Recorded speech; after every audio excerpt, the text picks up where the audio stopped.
یوسف علیہ السلام بھی اللہ کے نبی تھے، ذہین و فطین تھے، جانتے تھے کہ 11 ستارے اور معبر تھے، خواب کی تعبیر بتانے والے تھے۔ اب وہی جب اپنا خواب بیان کریں گے تو مجھے بتائیے کہ جو اپنے خواب کی تعبیر وہ نہیں جانتے ہوں گے۔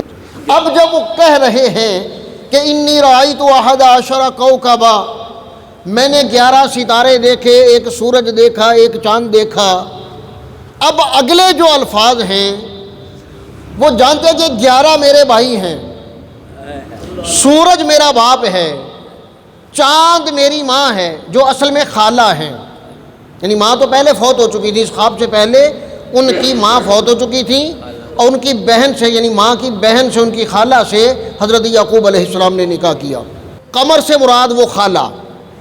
میں نے ان سب کو دیکھا، اب جو کرتے ہوئے دیکھا وہ بتانے میں جھجک محسوس کر رہے ہیں، تو پھر دوبارہ کہا رأیتہم، میں نے انہیں دیکھا لی ساجدین، کہ وہ مجھے سجدہ کر رہے ہیں۔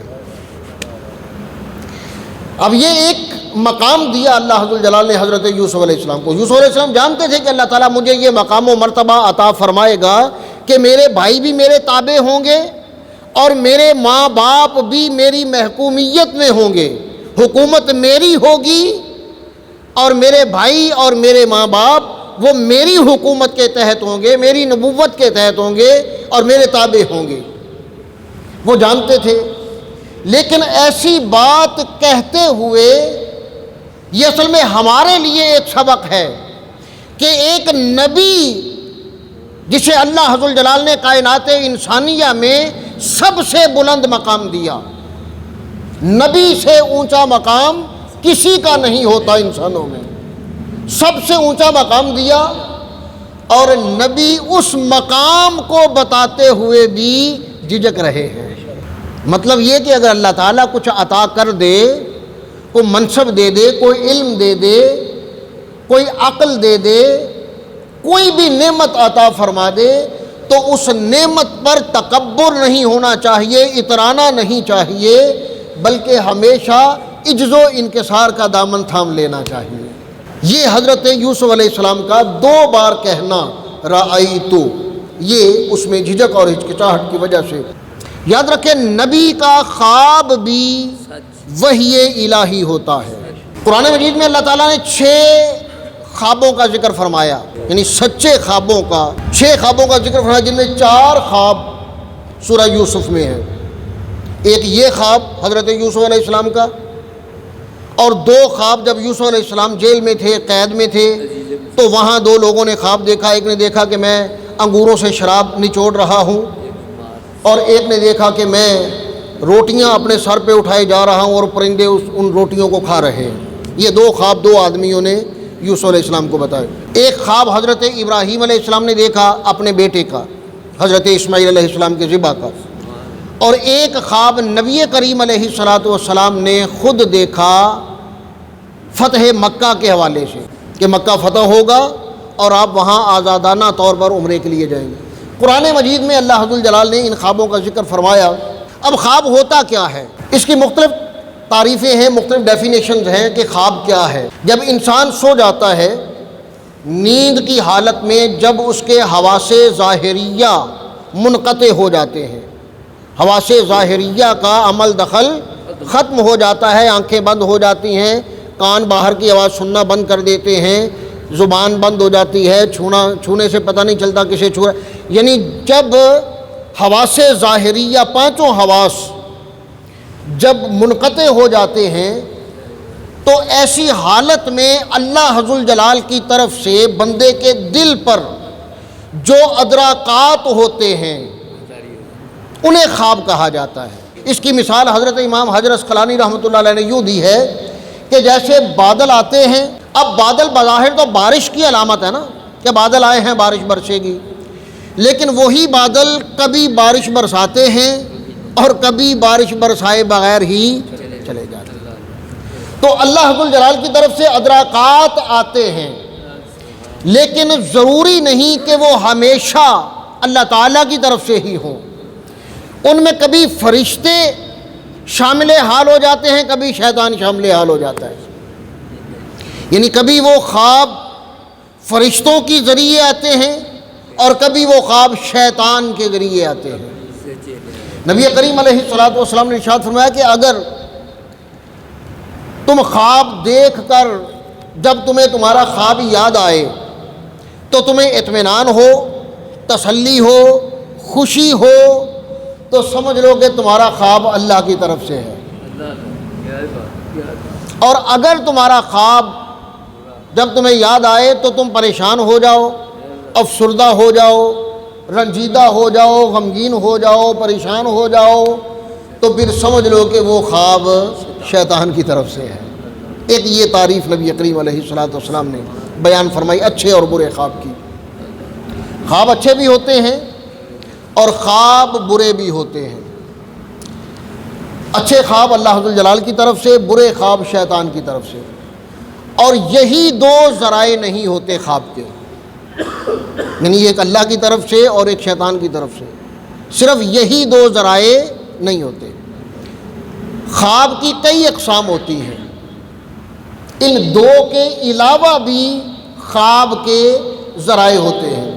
ایک خواب ہوتا ہے جسے عربی زبان میں قرآن مجید نے جسے اضغاث احلام کہا ہے، یعنی پریشان خواب۔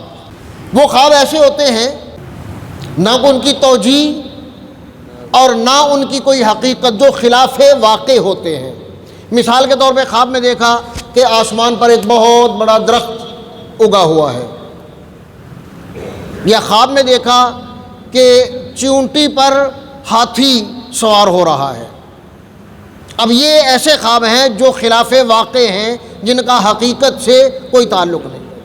تو ایسے خواب جو خلاف واقع ہوں، جن کا دور دور تک حقیقت سے کوئی تعلق نہ ہو، ایسے خوابوں کو اضغاث احلام یا پریشان خواب، الجھے ہوئے خواب کہتے ہیں، جن کا حقیقت سے کوئی تعلق نہیں ہوتا۔ اچھا، ایک خواب کی قسم ہے وہ جو نفسانی وساوس ہوتے ہیں، نفس کے جو وسوسے ہوتے ہیں، یعنی انسان کے اپنے جو خیالات ہوتے ہیں، جو سوچ ہوتی ہے، جو فکر ہوتی ہے، جو خیالات آتے ہیں، یا جن چیزوں کے بارے میں وہ سوچتا رہتا ہے، وہی جب سوتا ہے تو خواب بن کر اس کے دل میں اور اس کے دماغ پر طاری ہو جاتے ہیں۔ جن چیزوں کا وہ سوچتا ہے زیادہ، وہی چیزیں خواب بن کر رات کو اس کی نیند میں ظاہر ہو جاتی ہیں۔ تو یہ بھی نہ اللہ کی طرف سے ہے اور نہ شیطان کی طرف سے ہے، یہ اس کی اپنی سوچیں، یعنی کچھ ایسی خواہشات، کچھ ایسی تمنائیں جو پوری نہ ہوئی ہوں، تو جب وہی سوچیں، وہی خیالات رات کو خواب بن کر آ جاتے ہیں، تو انہیں نفس کے وسوسے کہا جاتا ہے۔ اور ضروری نہیں کہ یہ بھی خواب سچے ہوں، یہ بھی نفسانی خواہشات ہوتی ہیں اور نفس کے وسوسے ہوتے ہیں۔ خواب کی ایک قسم ہوتی ہے کہ بندہ جو سوتے میں جو محسوس کر رہا ہوتا ہے، اس کے وہ محسوسات اس کا خواب بن جاتے ہیں۔ مثال کے طور پہ سوتے ہوئے اس نے چہرے پہ لحاف لیا، کپڑا لیا، کمبل لیا، اب وہ کمبل وزنی ہے، تو جب چہرے پہ لیا کمبل تو اسے خواب میں محسوس ہوا کہ جیسے کوئی میرا گلا دبا رہا ہے، یا جیسے کوئی میرا سانس بند کر رہا ہے، یا جیسے مجھے کوئی مارنے کی کوشش کر رہا ہے۔ اچھا، بارش ہو رہی ہے، کھڑکی پر بارش کے قطرے گر رہے ہیں، پانی کے قطرے گرنے کی آواز وہ سوتے میں سن رہا ہے، تو خواب میں کیا دیکھتا ہے کہ گولیاں چل رہی ہیں، وہ جو قطروں کی آواز ہے وہ گولیوں کی آواز بن کر وہ خواب میں دیکھ رہا ہے۔ اسی طرح خواب میں اگر وہ دھوپ آ گئی، اس کے جسم پہ دھوپ پڑی، تو وہ محسوس کرے گا جیسے میں آگ میں جل رہا ہوں۔ خواب میں آگ بھی نظر آ رہی ہے اور آگ میں وہ خود کو جلتے ہوئے محسوس کرتا ہے۔ تو یہ محسوسات کے اثرات ہوتے ہیں کہ جسم جو محسوس کر رہا ہے وہی چیزیں خواب بن کر اپنی شکلیں تبدیل کر کے، حقائق تبدیل کر کے اس کے سامنے آ جاتی ہیں۔ تو یہ خواب بھی مبنی بر حقیقت نہیں ہوتے، نہ یہ اللہ تعالیٰ کی طرف سے ہوتے ہیں، نہ یہ شیطان کی طرف سے ہوتے ہیں، بلکہ یہ اپنے محسوسات کا نتیجہ ہوتے ہیں جو محسوس کیا۔ ایک خواب ہوتا ہے کہ اس میں کچھ رمزیں، کچھ اشارے دکھائے جاتے ہیں، یہ خواب اللہ تعالیٰ کی طرف سے ہوتے ہیں۔ کچھ اشارے نظر آتے ہیں، کچھ کنائے نظر آتے ہیں، کچھ علامتیں نظر آتی ہیں، کچھ رمزیں نظر آتی ہیں، جن کی حقیقت صرف تعبیر کا علم جاننے والا ہی جانتا ہے۔ جسے اللہ نے علم تعبیر، خواب کی تعبیر کا علم دیا ہو، وہی جانتا ہے کہ اس کی حقیقت کیا ہے۔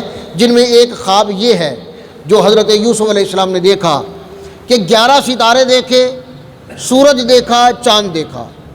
اب یہ ستارے بھی ایک رمز تھی، ایک اشارہ تھا، سورج بھی ایک رمز ہے، ایک اشارہ ہے، اور چاند بھی ایک رمز ہے، ایک اشارہ ہے۔ اب یہ تعبیر کا علم رکھنے والا جانے گا کہ چونکہ 11 بھائی ہیں تو 11 ستارے نظر آنا، یہ اس سے مراد 11 بھائی ہیں، سورج سے مراد باپ ہے اور چاند سے مراد ماں ہے، یہ علم تعبیر رکھنے والا جانے گا۔ ایک قسم ہوتی ہے خواب کی رؤیائے مومن، ایمان والے بندے کے خواب، یا یوں کہہ لیں کہ اللہ کے ولی کے خواب۔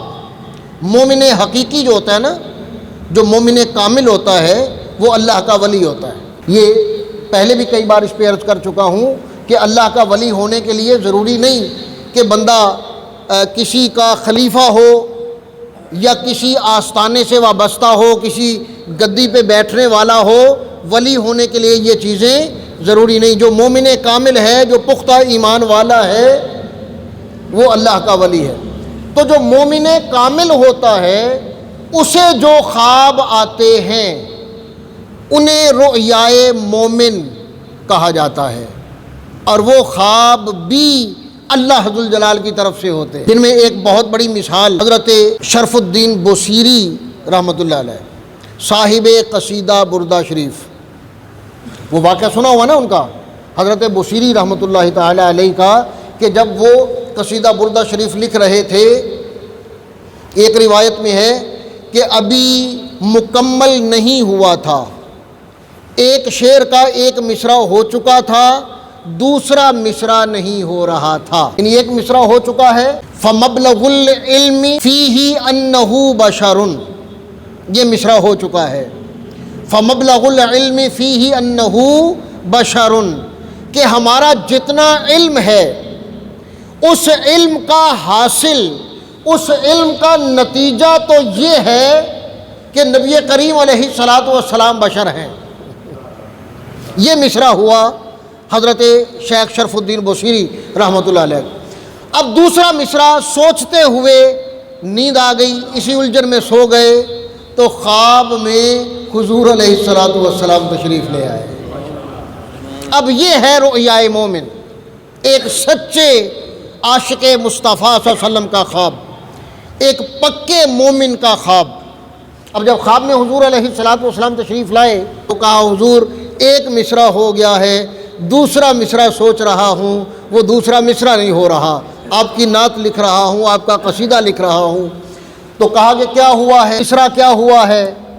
آپ نے پڑھ کے سنایا، فَمَبْلَغُ الْعِلْمِ فِيهِ أَنَّهُ بَشَرٌ، کہ ہمارے علم کا جتنا بھی علم ہے اس کا حاصل یہ ہے کہ حضور علیہ السلام بشر ہیں۔ تو نبی کریم علیہ السلام نے فوراً فرمایا کہ پھر اس کے بعد دوسرا مصرع یہ کیوں نہیں لکھتے کہ انہو خیر خلق اللہ کلہم، کہ وہ اللہ تعالیٰ کی تمام مخلوقات میں سب سے بہتر ہیں، ان کی مثال کوئی نہیں ہے۔ کائنات انسانیہ میں بھی اور تمام مخلوقات میں بھی حضور علیہ السلام کی مثال کوئی نہیں ہے۔ یہ مصرع نبی کریم علیہ السلام نے عطا فرمایا، اور ساتھ ہی چونکہ فالج تھا، انہیں مریض تھے، ان کے جسم پر اپنا دست اقدس پھیرا اور ایک چادر عطا فرمائی، ایک بردہ عطا فرمایا۔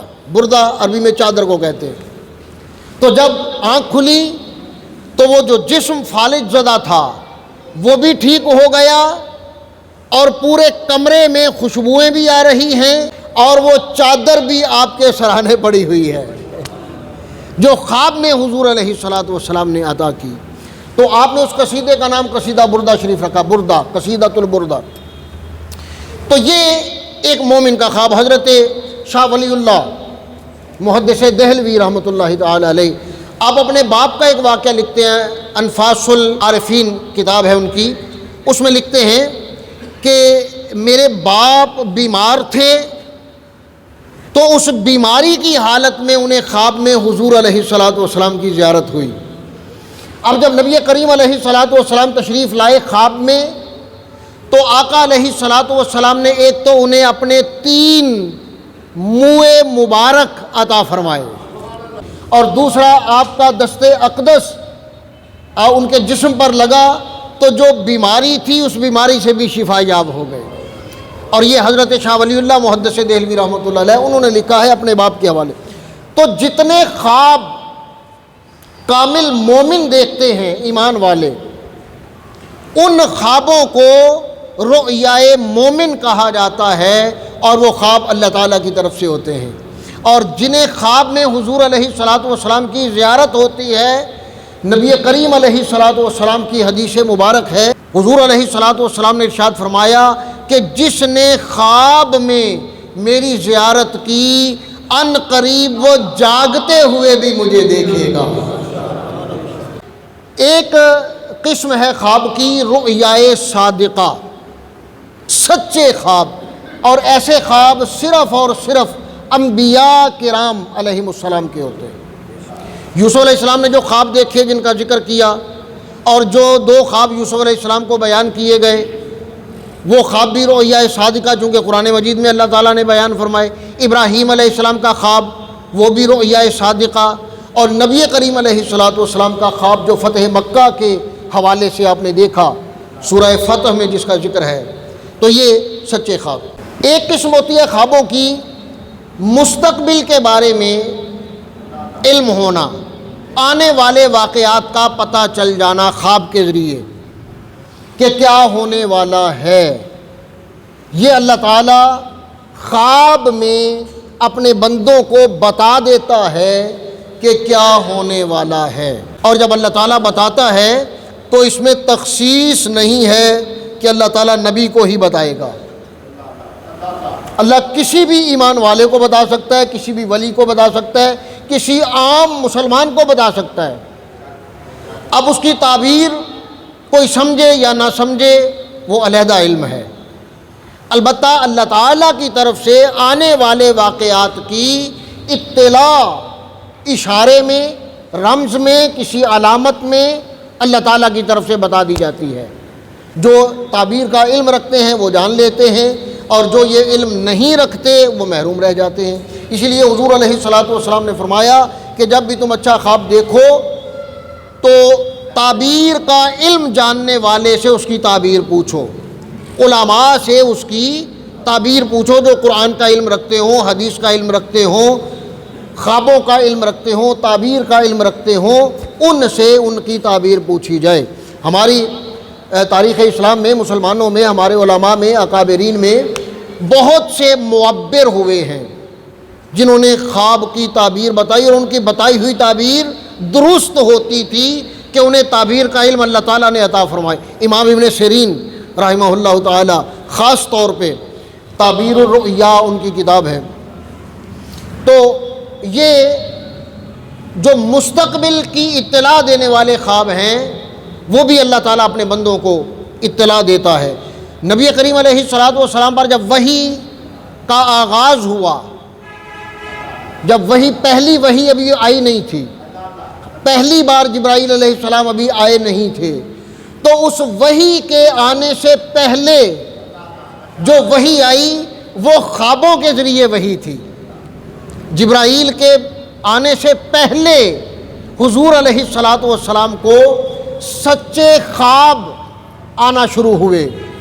اب ہوتا کیا تھا کہ جو کچھ آقا علیہ الصلوۃ والسلام رات کو خواب میں دیکھتے، صبح ہوتے ہی وہ سب کچھ بعین ہی حضور علیہ الصلوۃ والسلام کے سامنے ہوتا۔ تو اس کے بعد پھر جبرائیل علیہ السلام غار حرا میں آئے اور پھر پہلی وحی نازل ہوئی، اقرا بسم ربک الذی خلق۔ اس سے پہلے حضور علیہ السلام نے یہ سچے خواب دیکھے جن پر مستقبل کے بارے میں حضور علیہ السلام کو اللہ تعالیٰ علم عطا فرماتا تھا۔ خواب ایک علیحدہ علم ہے اور بہت بڑا علم ہے۔ خوابوں کے ذریعے سب کچھ بتا دیا جاتا ہے اللہ عز و جلال کی طرف سے اگر خواب ہو۔ اب ان تک پہنچنا یہ علم تعبیر رکھنے والوں کے ذریعے ہے۔ تو یوسف علیہ السلام نے جو خواب دیکھا، 11 ستارے، سورج اور چاند۔ اب دیکھیں قرآن مجید میں یعقوب علیہ السلام نے انہیں خواب کی تعبیر نہیں بتائی، خواب کی تعبیر نہیں بتائی، اور یہ نہ بتانا اس چیز کی دلیل ہے کہ یعقوب علیہ السلام بھی جانتے تھے کہ میرا بیٹا جانتا ہے، میرا بیٹا جانتا ہے۔ آپ دیکھیں واضح لفظوں میں کہ جہاں خواب کا بیان ختم ہوا ہے، یا ابتی انی رأیت احد عشر کوکبا والشمس والقمر رأیتہم لی ساجدین، یہاں خواب کی بات ختم ہو گئی۔ قال یا بنی، تو یعقوب علیہ السلام نے کہا اے میرے بیٹے۔ اب آگے تعبیر بتانی چاہیے، تعبیر نہیں بتائی، بلکہ کیا فرمایا کہ لا تقصص رؤیاک، تو اپنے خواب کا ذکر نہ کرنا علی اخوتک، اپنے بھائیوں کے ساتھ۔ یعنی خواب کیا ہے یہ میں بھی جانتا ہوں، یہ تو بھی جانتا ہے۔ اب باپ ہونے کی حیثیت سے میں تجھے یہ نصیحت کر رہا ہوں کہ اپنے اس خواب کا ذکر اپنے بھائیوں سے نہ کرنا۔ اللہ اکبر، یہ نبوت کا علم ہے، یہ علم نبوت ہے۔ اب اس میں نبی سے کہہ رہے ہیں۔ اب جو خواب میں یوسف علیہ السلام کو مقام و مرتبہ ملنے والا ہے، وہ باپ بھی جان گیا اور بیٹا بھی جان گیا۔ اب باپ نے جو بات سمجھائی بیٹے کو وہ سنیے۔ باپ نے یہ بتایا کہ اے میرے بیٹے، فقط روئے زمین پر کائنات انسانی میں ایک باپ ہی ایسا ہے کہ جو اپنے بیٹے کو ملنے والے مقام و مرتبے پر خوش ہوتا ہے، اسے کوئی حسد نہیں ہوتا، کوئی جیلسی نہیں ہوتی، کوئی تکلیف اور پریشانی نہیں ہوتی۔ فرمایا بھائیوں سے ذکر نہ کرنا، تجھے جو مقام و مرتبہ ملنے والا ہے اس کا ذکر اپنے بھائیوں سے، یعنی بھائی برداشت نہیں کر سکیں گے۔ یہ نبی کے بھائی ہیں اور نبی کے بیٹے ہیں، جن کے بارے میں باپ کہہ رہا ہے اپنے بیٹے سے کہ یا بنی لا تقصص رؤیاک علی اخوتک، اپنے بھائیوں سے اس خواب کا ذکر نہ کرنا، فَيَكِيدُوا لَكَ كَيْدًا، وہ تیرے خلاف پلان کریں گے، تیرے خلاف فریب کریں گے، پلاننگ کریں گے، منصوبہ بندی کریں گے، تمہیں نقصان پہنچانے کی کوشش کریں گے۔ اور اس نقصان کے پیچھے، اس فریب کے پیچھے، اس قید اور مکر کے پیچھے محرک کون ہوگا؟ ان الشیطان للانسان عدو مبین، کھلم کھلا دشمن ہے شیطان انسان کا، واضح دشمن ہے، اور بھائیوں کو بہکائے گا شیطان، کریں گے بھائی، عمل بھائیوں کا ہوگا اور کروانے والا شیطان ہوگا۔ تو فرمایا کہ بھائیوں سے بھی ذکر نہ کرنا۔ یہ جو یوسف علیہ السلام کے بھائی ہیں نا، یوسف علیہ السلام کے بھائی، یہ ایک استعارہ بن چکے ہیں جنہیں کہا جاتا ہے برادران یوسف۔ اللہ تعالیٰ نے جس کو بھائی دیے ہوئے ہیں ان کے بھائی برادران یوسف ثابت نہ ہوں۔ برادران یوسف جو اچھے بھائی ہوتے ہیں، خیر خواہ بھائی ہوتے ہیں، وہ بھائی یقیناً اپنے بھائی کی ترقی پر بھی خوش ہوتے ہیں۔ وہ خوشی سے کہتے ہیں کہ ہمارے بھائی کو اللہ نے یہ مقام دیا، وہ فخر کرتے ہیں اس بات پر کہ ہمارے بھائی کو اللہ نے منصب دیا۔ اور جو بھائی برادران یوسف کے مزاج کے ہوتے ہیں ان کے بارے میں پھر یہ نصیحت ہے کہ لا تقصص رؤیاک علی اخوتک، بھائیوں سے اپنے خواب کا ذکر نہ کرنا۔ ان الشیطان للانسان عدو مبین، شیطان انسان کا بہت بڑا دشمن ہے، وہ کبھی برداشت نہیں کرے گا کہ بھائی بھائی آپس میں بھائی بن کر رہیں، اور جو بھائی ہیں وہ شیطان کو ناکام کر دیتے ہیں۔ جو خیر خواہ بھائی ہیں، جو اچھے بھائی ہیں، وہ شیطان کے منصوبوں کو ناکام کر دیتے ہیں اور خود ایک اچھا بھائی بن کر دکھاتے ہیں۔